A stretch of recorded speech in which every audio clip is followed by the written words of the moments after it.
tous, bon, on va reparler du VTE de 1/7, du 1/7 que j'avais sacrifié, oui et non, je n'ai pas sacrifié parce que c'était un vœu, c'était mon désir de faire un 1/8 avec du 1/7. Donc vous vous rappelez, dans les vidéos d'avant, j'ai raccourci le châssis. Pas mal de boulot déjà parce qu'il faut reprendre tout, être à la bonne cote, être sûr de soi, fraiser, tout ça, enfin c'est pas facile quand même. C'est à la portée de tout le monde, mais il faut prendre son temps. Bon.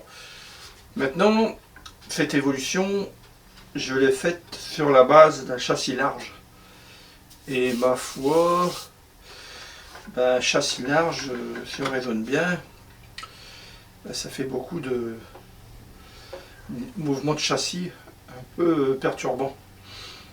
Et en regardant les châssis des copains qui ont des châssis de compétition, attention, je ne dénigre pas, hein. Moi je n'ai voulu que du loisir en piste parce que ça me botte. J'ai pas envie de. J'ai mis 700 balles dans un châssis pour la techno, bon ça me pas. C'est parce qu'il y a vraiment besoin d'un châssis robuste. Mais pour la piste, j'ai pas envie de faire autant de frais, donc je me suis basé sur mon petit châssis là, que j'ai fait évoluer. Et puis ça, ça doit être la partie, l'évolution numéro 3 en fait. 2 ou 3. Parce que on a recentré les masses en fait. On a tout au milieu. Je me suis inspiré des châssis modernes, hein, y a pas, je vais pas mentir. Hein. Alors j'ai cherché la force centrée, mais là où ça devenait compliqué, parce que nous chez Obao on n'a pas des châssis sur mesure, et c'était pour le bac à batterie. Le bac à batterie j'ai dû le fabriquer moi-même, et il est en version incurvée, parce que moi il faut qu'il passe sous la cale de tracé. Sous la cale de tracé, non, sur la cale de tracé. Elle repose plus ou moins sur la cale de tracé parce que j'ai fait des 3 vis là, de 3 par quelque chose là. Les 3 vis là, j'en ai 6, donc ça nous fait 2 bacs à batterie, mais sur une platine commune. Alors pourquoi une platine commune? C'est que je voulais rigidifier, je vais y arriver, il n'y a pas de souci, rigidifier le bac à batterie. Parce que si on part du principe qu'on met 2 bacs à batterie séparés, ben chaque élément est libre en fait. Et ça ne fait pas une... C'est pas aussi solide qu'un bac à batterie complet. Donc là, ben, je me suis acheté un étau parce que j'avais pas ça avant. Donc voilà, je vais arrêter de travailler comme un migrant. Hein. Comme un migrant qui travaille bien, pardon.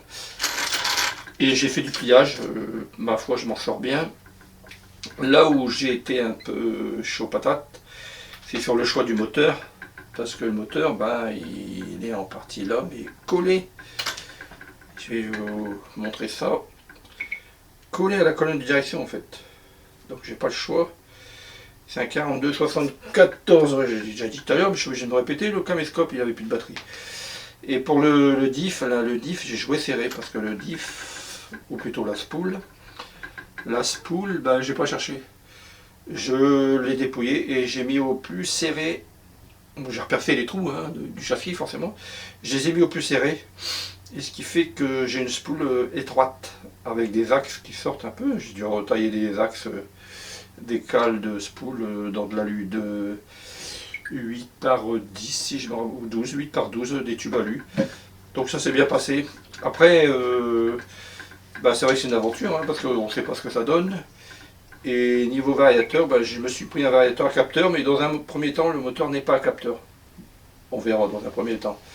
J'ai dû tout refaire mes implantations, alors cerveau, variateur, hein, bac à batterie.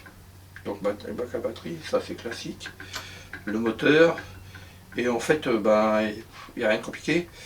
Le résultat, c'est que ben, les masses sont vraiment là où je veux. Sont vraiment là où je veux, et je fais l'économie de ça en fait. C'est pas si lourd que ça. J'avoue, c'est pas ce qui m'aurait pénalisé plus. Mais bon, la scie sauteuse était chaude, alors hop, scie sauteuse, terminé, on n'en parle plus. Et ben, pour loger les batteries, ben, c'est pas difficile. Les batteries vont là en lieu et place, hein, avec la connectique sur l'arrière. Vous voyez, ça se loge parfaitement. Ça se loge parfaitement.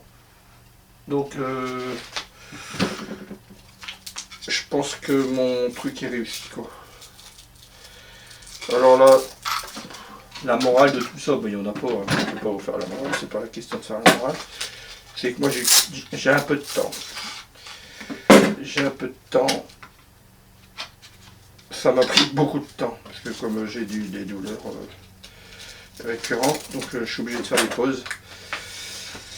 Ça m'a pris du temps, mais ça m'abuse, et puis je préfère ça que de rester tourné en rond dans mon canapé, parce que c'est vrai que le canapé, on le connaît, hein. Donc ça nous fait ça en batterie. Et j'ai pas été tout dit. Alors la ruse la plus extrême, c'est que bah, j'avais un châssis qui traînait là-bas au bas haut, donc les empreintes ça m'a été simple à faire. C'est que je me suis mis les 3 mm là, 3 mm devant, 3 mm derrière, pour encore abaisser mon centre de gravité. Donc dans l'ensemble je m'en tire bien. Et ce que j'ai pas dit, c'est que bah, comme la barre carbone, j'avais dû la virer parce que je voulais faire quelque chose de propre et puis de recommencer à zéro parce que j'aimais bien, mais bon, faut pas que ça fasse trop fouillis non plus. Je me suis refait une barre carbone. Bon, ça c'est 40 balles la plaque, hein, forcément. Et puis, ben, comme j'avais jamais travaillé le carbone, ben, ma foi, ça a été une belle découverte. Tronçonneuse, beaucoup de poussière fine, attention, il faut bien se protéger, beaucoup de poussière fine.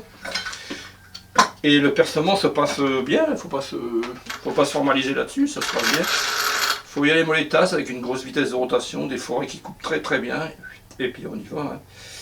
Au niveau du pignon, les pignons, François Pignon, ça va faire plaisir à Stéphane. François Pignon, alors le pignon, je sais que j'ai la clé qui va bien, le tournevis qui va bien, tournevis, là, ça. Je vais démonter le cache-pignon parce que je vais faire un cache-pignon. Déjà parce que je vais vous faire voir un peu. Déjà parce que ni plus ni moins que ma protection de pignon, des protections des cailloux, des projections et la protection de la batterie, parce que regardez, ça passe pile poil, hein, je dirais pas que c'est étudié pour, mais presque en fait. Le pignon, lui, je vais vous dire, je suis en 45 je crois la spoule, et le pignon il est en 23 là pour l'instant. Donc vous voyez, l'entre-dents, ça tourne nickel. Pas de dur mécanique, pas de frottement inadéquat. Donc maintenance rapide, vous voyez, c'est pas la mer à boire, quoi. Il faut faire ça, quoi. Moi je me suis pris au jeu un peu avec ce Tobao. Alors VTE 2 LCM version 2. Pour ma part, version 2 ou 3, je sais plus où j'en suis. Version 3, parce que là, elle a été coupée. Mais ma foi, putain, il va me laisser tomber cet enfoiré de tourner. On a une base. Voilà. Et non mais. Moi j'en ai encore pour 3 jours comme ça, mais c'est pas grave. Je couperai s'il faut et l'autre. C'est incroyable qu'il n'y a pas beaucoup d'autonomie dans ces saloperies. Là. Voilà, j'y suis arrivé quand même. Bon, la finalité de ça, bah, c'est que il y a toujours moyen de faire quelque chose. Avec un châssis qui vous reste. Moi j'avais l'opportunité de faire ça, je suis un peu bricoleur. Voilà, quoi, ça me rebute pas. Donc voilà. J'espère que cette vidéo vous aura plu. Et puis bah, n'hésitez pas, parce que c'est vrai, à partager vos petites combines. Hein. Moi j'hésite pas, il y a un monsieur qui fait ça très bien aussi, qui partage. On dirait qu'on est pas retraités, mais les seuls qui partageons. Donc voilà, si ça vous a plu, dites-moi en commentaire. Ça fait toujours du bien de partager. Ça fait toujours du bien de partager. Allez, bonne journée à vous.